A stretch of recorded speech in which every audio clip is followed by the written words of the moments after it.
This is the former area. Bugoy, no? Bugoy ang name, no? Resort, no? Bugoy. So this was the site na extended na portion ng famous na resto here in Leganes. This is Bugoy Resto.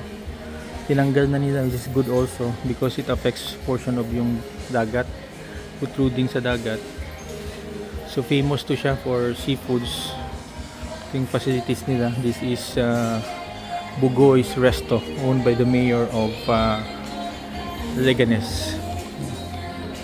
Our lunch, almost late lunch, 2 p.m. You know. Magandang setup nila here. And you have yung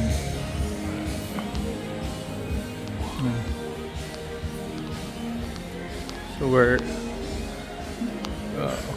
ito yung coastal area ng Iloilo. So we are having yung property search.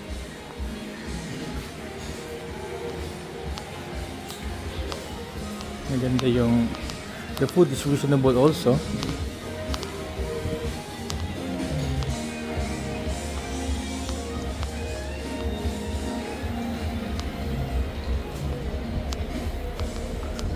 Bilib ako ba, hindi tayo naghingi ng senior citizens discount. Kilala ka na siguro dito, Kap? Nagbigay sila ng senior citizen discount because of you siguro, no? Ito. Ibigyan ako ni Mayor. Ha? Ibigyan ko si Mayor. Kung nakalagay doon senior citizen discount, sabi hindi mo tayo humingi. So this is facing ko, no? Ano yung, what is that Kap, yung portion na yan?